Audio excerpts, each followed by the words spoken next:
R35Little. I'm the owner of this bolt-on GTR, which they said I would never go 8s. That's what you got right here, this beauty. That's who I am. I'm from the Bronx, Dominican. I'm Kels. I'm the driver of the car. I'm from here, from the Bronx, from Technology R, and I get the pleasure to drive that beauty. I came here like about 4 years ago.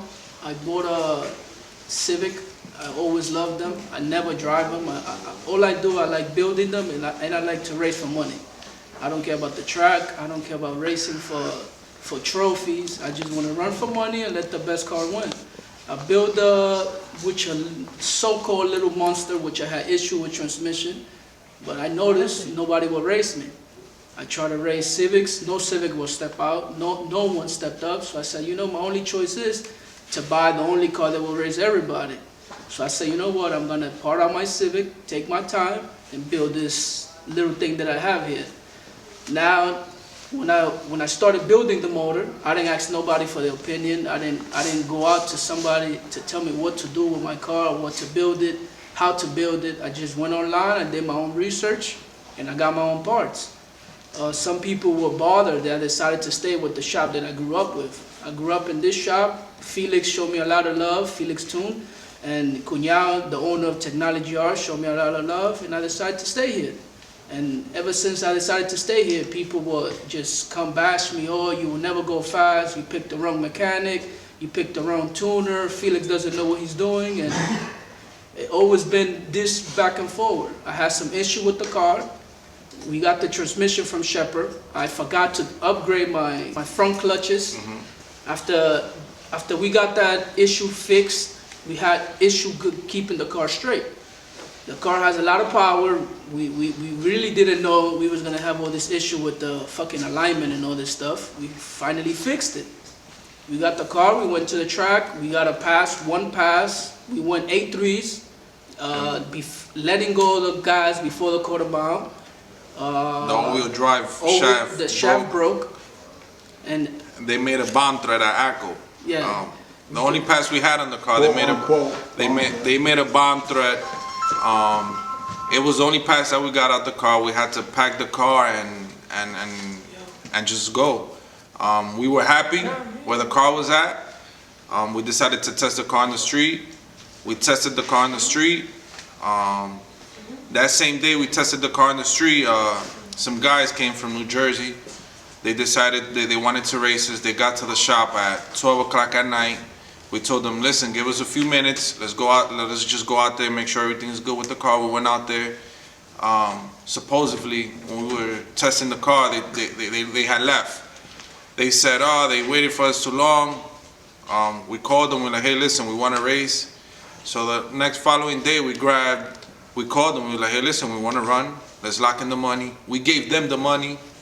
And that's where like all the drama started, you know, after that. If you go by comments, there's 50 people who say that I hit a perfect light, and there's 50 people who say I ate the light. The only rule that I asked for when the race was set up, I said, hey, listen, I want somebody that's neutral to both teams. I don't want nobody from none of the teams to flag the race, to you know, hit the flashlight on the race. That was the only rule I asked for. They came, they put their 2,700 rules. It was pretty much us racing on the street. It made it like, I felt like I was racing at the track. When we was when we was getting ready to race, both cars are ready to leave. Like one of my teammates, he decided he was gonna give the light. I said, hey, listen, the first rule that I said, I wanted somebody neutral. There was cops at the line. And it was, you know, a rush. So we just wanted to race. So the first thing that they did was they had their own guy come and flag the race. That was, you know, if they want to go by breaking rules and stuff like that, they broke the first rule. You know, I wanted somebody. We even chose a person that wanted to flag the race. It was Farrell from High Boost, and he wasn't there at the moment. So he refused to give the flashlight to anybody else. Other people said, let me flash it. He hold on the flashlight. He didn't let go of the flashlight. He had the flashlight in his pocket. He didn't want to let it go. Yeah. So we Who's who? that's actual. The guy that flagged the race is the guy that we want to race. He claims himself as the king of the GTRs. Supposedly, quote unquote, got the fastest car out here, and that's the car we want to race. Every time that the conversation comes that we want to race him, it's always something on next week, or that his tuner can't come, or it's always a different story. We just want to get this race down, talk all the rules, and get this street race going on. The judge, I spoke to him. The judge said, he did ask about the flashing light. He said another thing what made him pay us was when he asked the owner of the other car, he said, do you know the guy that flashed the race? The owner of the car said, no, I never seen this guy before. But meanwhile, he was the guy who brought him to race. So he looks even stupid saying, I don't know this guy. So that's another reason why he paid us. This race was supposed to go down from a year ago. We actually, honestly, we raced that car, that black car. We had raced them a year ago. Check how it went down. We locked in the money to do the race. We was trying to lock in the money to do the race. He went to test his car. He called us back. Hey, listen, my piping came off. Us being good guys, we just wanted to race. The race was supposed to be bolt-on versus bolt-on. The race, when the race finally went down, they kept postponing it. And it was getting late. We just wanted to do the race. We took their word like it was supposed to be a bolt-on to bolt-on race. Ended up being that they raced us with a built car. You can see how fast this car is, I as usual, I like to street race. Like, he was sleeping at the line. I left him sleeping, and he drove past me like, if I was in a stock car. So, rules being rules, we said, listen, all right, we're not gonna check cars. We're just gonna take the word for it's supposed to be bolt-on versus bolt-on. So as that went down, they beat us. So after that, he's supposedly been waiting for us for a whole year, talking about that he wanted to race us. He'll post every single day that went by for this past year. He'll post a picture that he supposedly wants to race us. That he wants to race us, or he want to do his races. And the time has come. The car is there. The car is ready. We want to race him. We never agreed to a race. I called Ivy myself because I got tired of calling the owner of the black car. I have his number. He has called me before. Anytime he calls me out to race, he has called me. Every time he sees me, he makes a fool of himself. Oh, let's race, let's race. So I decided, you know what, since they're not trying to pick up the phone, let me call up Ivy himself. I called up Ivy, I spoke to him. Ivy must have spoke for like 2 hours on the phone because he didn't want to hang up the phone. Or he was worried about asking 21 questions, what my car had, what it didn't have, what turbos I have, what computer I have, all these things, nothing that had to do with the race. He said clearly this to me. He said, I believe the guy with the black car is actually scared, but I'm gonna make him run you. I told him straight up, I said, look, I already ordered my wheels, they already shipped, but I don't know if they're gonna get here on time. Before you call me out, please call me and let me know this race is gonna go down. And we also have spoke that Rafi from DRT, he was gonna be the judge for the race. The time Saturday came, Rafi was not even in town. And they came in front of the shop talking about, let's race right now at 11:30. Let's race right now. And I told them, I said, look, one, Rafi's not here. And two, you wanna race in Long Island when Long Island is 2 hours away. How you trying to race? Are you just doing this because you actually looking for an excuse not to actually race me? And this is what the drama been about. I got the real story. Look, this race thing, it goes back years. Like, we all came from the same shop. All those guys from the other team, they all came from this shop. Everybody went their way. One of the main reasons why they went their way, like, we all from this shop. Little started here as a customer, and they'll go behind the owner's back and tell customers like, hey, listen, you should bring your car over here because they know how to work better. Little, he stayed on our side, and that's how things went by. Those guys went their way, we went our way. So that's why all this beef started from the beginning. Everything that was happening, like, things started getting like into personal problems, and and things just getting bigger and kept like accumulating on stuff. One of the guys that are friends with us, he's friends with us and he's friends with them. He was here that day in the shop the whole day, and he saw we was putting the 15-inch kit. He saw one of the lines break. So I don't know if he did it on purpose or if he did it being innocent, but he went to them and he told us, listen, I'm gonna go get the money. When he came back, he came with a different story. I'm like, oh, well, I can't run you in the hutch.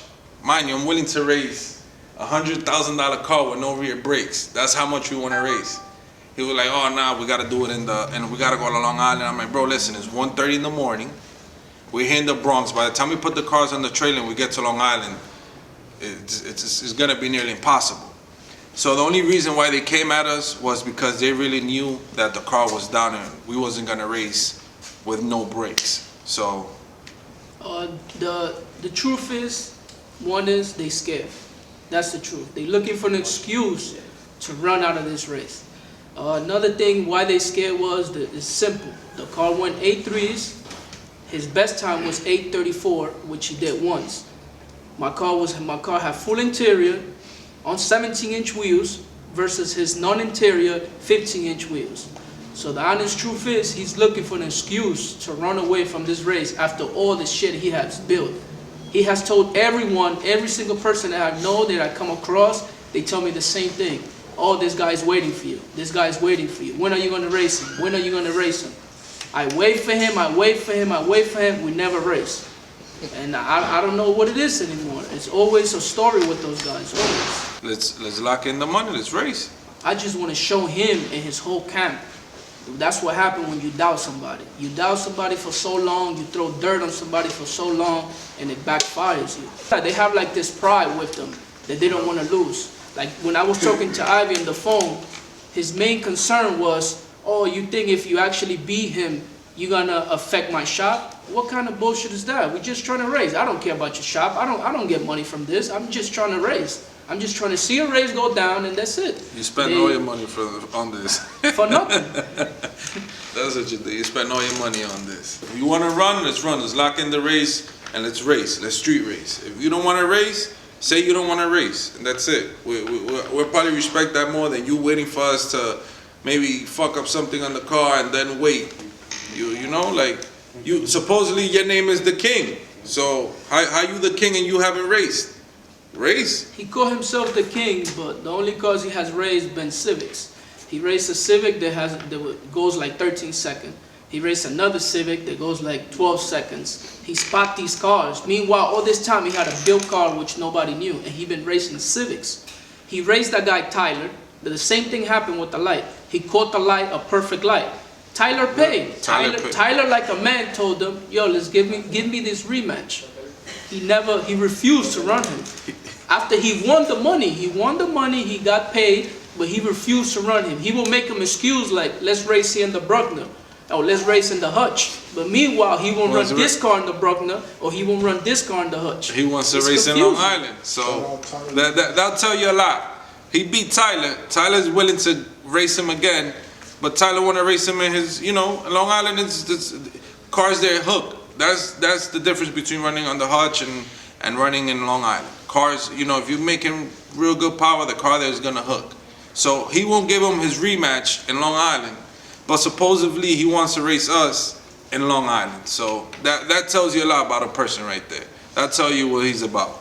All this fucking bullshit they've been saying about that we want to fight, that we want to this. Yeah, they want to make us. They want to make us look bad, like so that nobody can race us. I personally, when the rumor was spreading out, they were saying about that we took our gun to get paid. We didn't do none of that. I have the conversation here on my phone when I spoke to Alan and I asked him. And Alan told me, Alan said, hey, listen, I didn't see no gun. The guys mentioned it afterwards, but I didn't see no gun. And I told Alan, I'm like, hey, Alan, listen, I will never let that happen. At the end of the day, you're a judge, and, he made the decision on his own. Nobody forced him to make that decision or anything. He made that decision on his own, just to get it clear. And another thing, we wanted to run him back that same night. We offered the guy, let's run it back. but they didn't want to run it back. They wanted to take their money and split the money back. But I'm not going to return money after you see my car running. After you see my rocket go, I can't return no money. On top of that, on top of all this mess, he said, oh, we cheated, all this bullshit. He told me to give him the leave to rerun it. We took a drive somewhere out to some place called the Woods. The Woods. 2 hours away. We drove 2 hours away to the Woods. We got there. He already said the pot was 10,000. We had the money. We locked in the money. They recorded all the rules. They recorded everything. They had us at a parking lot. Meanwhile, their race car was at the Woods, heating up the whole fucking strip, their line, only their side. Meanwhile, we're in the parking lot, we don't know anything. I asked him, yo, where's your car? He said, no, my car is like a few minutes away. When we leave, we both gonna leave together. Meanwhile, he was already at the line, heating up his line, ready to go. When we actually said, okay, let's do this, we actually left to go to the spot, the Woods. When we got there, their car was already there, and their line was already prepped. They prepped the whole quarter mile. And I said, you know what? Regardless to anything, let's give them the race. And we was willing to do it. But the cops came, and they decided, oh, let's go home. And we went home. He been texting me about it again. I said, you know what? I don't have to give a car that goes A5s, A4s the leave. I don't have to. I don't owe him anything. If he wants to run me again, he's gonna have to get right next to it and run head up again. And cause I'm willing to run. I don't care if I lose, if I win. I even spoke to Ivy, which she owns a 7.9 car. I told them, if you bring it out to the street, I'll run you head up. If you lose, you lose. Just because you have a car that's fast on the track doesn't mean it's gonna work on the street. And they've been scared all these 3 weeks, 4 weeks. They've just been dodging us. We'll race any GTR, no matter if it's a 7-second car. We'll race any GTR, no matter who it is, how it is. We like to street race. It's a gamble. The worst that could happen is you lose. That's it. You're not losing your life. You're not losing anything. So we're willing to race any GTR out there, any GTR, especially the one from Maryland, the silver one. You talked a lot of crap about us, and ever since we called you out, you disappeared. So. We was light years behind. Yeah, you said that. We'll never go fast. A lot of people told us all that. We'll never go fast. Yeah. And now we're willing to race any car, any GTR out there, we're willing to race it. And all these rumors about the car blowing full motors, the car still has the same block the car came with. Yes, the only thing my car fucked up was a head gasket. I fucked up a head gasket, and I said, you know what? I'm not gonna go the cheap route anymore. I'm gonna bring my motor back down. I'm gonna take a timeout, wait at least 3 to 4 months, and build my car correctly. And that's what I did. Now my car is running, and they're creating all these excuses just not to simply run a car that runs the same time as they do. All right. One thing we want to clear up. Guys were saying that we have a fake time slip. I'm gonna show you something. Look, there's the original time slip from the car. We put it inside the picture. Hold on. All right. You can see, look, it got a little bit teared up, but there's no tape, no nothing. Look at the actual time slip to the car, right? As you can see, look at the last 4 numbers, 6364. You can see this number here. When you register your car at ACO, they go by the last 4 numbers of your cell phone. And as you can see, look at the last 4 numbers on my phone. 63.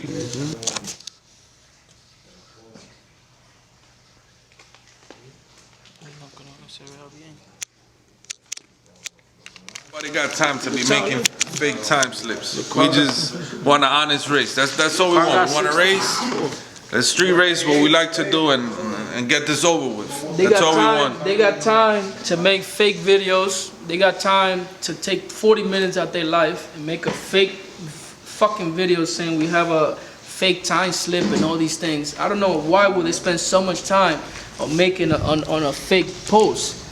Just race. Don't waste your time, Padrino, and race. Stop wasting your time making this drama that you're creating. And he's another guy. He said, Little will never have a car to race you. And look how you hiding from him. Because that's all you're doing, you hiding from him. Man up and come and race. Or fight.